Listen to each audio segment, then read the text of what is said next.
Honorable Dr. Ramanathan Arjuna, you have 5 minutes. மதிப்புக்குரிய சபாநாயகர் கதிரையிலே வீட்டிருக்கின்ற எங்களுடைய பாராளுமன்ற உறுப்பினர் அவர்களே, இந்த உண்மையிலே சொல்ல போனால் இது ஒரு நல்ல விடயம். இந்த மாதிரியான ஒரு தனிப்பட்ட பாராளுமன்ற உறுப்பினர்களுடைய ஒரு விவாதம் ஒன்றை ஹொனரபிள் ரவீந்திர பண்டார் அவர்கள் கொண்டு வந்திருப்பது உண்மையாகவே நல்ல விடயம். ஏனென்றால் இந்த நாட்டை முன்னேற்றுவதாக இருந்தால் அதிலே 1000 இல்லை 10,000 வீதங்கள் நாங்கள் உங்களுக்கு சப்போர்ட் தருவதாக, உங்களுக்கு ஆதரவு தருவதாகத்தான் வடக்கு மாகாணத்திலே உங்களுக்கு பாராளுமன்ற தேர்தலிலே உங்களுக்கு 3 ஆசனங்களை தந்திருந்த தமிழினம், யாழ்ப்பாண தமிழினம். ஒன்று சொல்ல விரும்புகிறேன். எங்களுடைய ரவீந்திர பண்டார் அவர்கள் சொன்னார், Ilangai CTB, Sri Lankan transport bus company CTB 1950 வருடங்கள் ஞாபகம் இல்லை, 1950களிலே ஆரம்பிக்கப்பட்ட ஆண்டு. ஆனால் நான் இந்த விடயத்தை கன்சல்ட் பண்ண விரும்புகிறேன். சிடிபி எனப்படுகின்ற ஒன்றை நாங்கள் ஆரம்பிப்பதற்கு முன்னம் 1938ஆம் ஆண்டு எனது அம்மாவினுடைய தந்தையார், நீங்கள் வேணுமென்றால் வரலாற்றை போய் பார்க்கலாம், நொதோன் ஒபிச்சுவரி கம்பெனி அல்லது நாகலிங்கம் ஒபிச்சுவரி கம்பெனி என்று சொல்லப்படுகின்ற என்ஓபி என்று சொல்லப்படுகின்ற 160 பஸ் கொண்டு வைத்திருந்தது தான் நாங்கள் வடக்கு தமிழர். நொதோன் ஒபிச்சுவரி கம்பெனி அல்லது நாகலிங்கம் ஒபிச்சுவரி கம்பெனியிலிருந்து தான் 1938ஆம் ஆண்டு 160 பஸ்கள் வாங்கப்பட்டு சிடிபி என்பது 1952ஆம் ஆண்டு 1952 அல்லது 54ஆம் ஆண்டு உருவாக்கப்பட்டது. அந்த வரலாற்றை கொண்டிருக்கிற நாங்கள் இப்போது மறுபடியும் உங்களிடம் வந்து இந்த பஸ்களை, வடக்கு கிழக்கில் இருக்கிற இந்த பஸ்களை திருத்தி தாருங்கள். எங்களுடைய பிமல் ரத்நாயக் அவர்கள் போக்குவரத்து அமைச்சர். ஆனால் அண்மையில் நீங்கள் பார்த்தால் தெரியும், தேர்தல் நேரங்களில் எங்களுடைய பாராளுமன்ற உறுப்பினர் இளங்குமரன் அவர்கள் பாராளுமன்ற பஸ் ஸ்டாண்டை போய் கீறி கொண்டிருப்பார், அதை ஒரு விளக்கமாத்தை வைத்து துடைத்து கொண்டிருப்பார். அது அல்ல அபிவிருத்தி.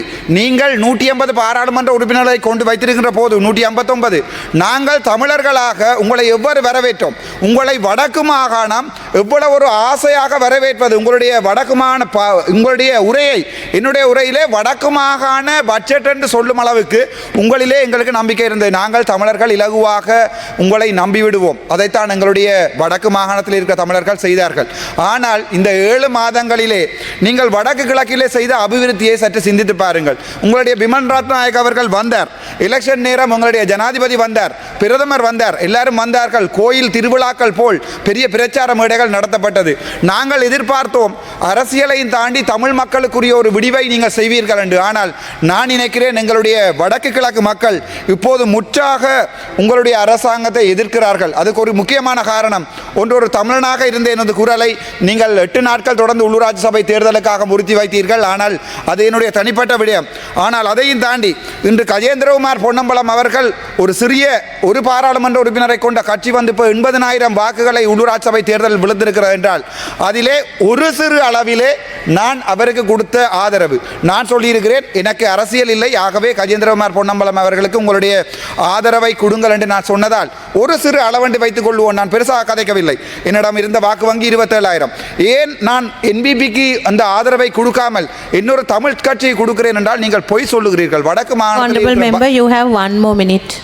மாகாணத்தில் இருக்கிற பஸ்களை எடுத்து பாருங்கள். உங்களுடைய அமைச்சருக்கு ஜெட்டி என்று கூட சொல்ல தெரியவில்லை, யட்டி என்று நாங்கள் உள்ளாடைகளை உங்களுடைய அமைச்சர் வந்து எங்களுடைய மேடைகளில் சொல்லும் அளவுக்கு உங்களுடைய மானம் மரியாதை இறங்கி இருக்கிறது. தயவு செய்து இந்த நிலைமையிலாவது சற்று சிந்தியுங்கள். வடக்கு மாகாணத்துக்கு வாருங்கள். இப்போது தேர்தல் முடிந்திருக்கிறது, வாருங்கள். எங்களுடைய நிலங்கள் எவ்வாறு இருக்கின்றதை பாருங்கள். எங்களுடைய பாதைகள் 5,000 மில்லியன் நீங்கள் ஒதுக்கி இருக்கிறீர்கள். அவற்றை நாங்கள் டிசிசி மீட்டிங்களை அடிபட்டு எடுக்கும் போது தயவு செய்து உதவி செய்யுங்கள். ஆனால் ஹொனரபிள் பாராளுமன்ற உறுப்பினர் அவர்கள் கொண்டு வந்த இந்த பாராளுமன்ற சிறப்பு பிரேரணையை நான் உண்மையாகவே ஆமோதிக்கிறேன். நான் மிகவும் சந்தோஷப்படுகிறேன். ஆனால் உங்களை நாங்கள் இப்போது நம்பிக்கை இழந்து போயிருக்கிறோம் என்பதுதான் ஒரு தெளிவான உண்மை. இந்த நம்பிக்கையின்மையை நீங்கள் இந்த 7 மாதத்திலே உங்களுடைய பாராளுமன்ற உறுப்பினர்கள் 3 பேரும், அதை தவிர அமைச்சரும் எங்களுக்கு ஏற்படுத்தி இருக்கிறார்கள். மீண்டும் உங்களுக்கு ஒரு சந்தர்ப்பம் வேண்டுமாக இருந்தால் உண்மையை கதையுங்கள், பொதுமக்களுக்கு உண்மையை கதையுங்கள். உங்களிடம் காசு இருக்கின்றால் இருக்கென்று சொல்லுங்கள், இல்லை என்றால் இல்லை என்று சொல்லுங்கள். உண்மையை கதைத்ததால் தான், இன்றும் துணிந்து கதைத்ததால் பாராளுமன்றத்தில் இருக்கிறேன். உங்களுடைய இந்த சிறப்பு பிரேரணையை நான் ஆமோதிக்கிறேன், மிகவும் சந்தோஷப்படுகிறேன். நன்றி, வணக்கம்.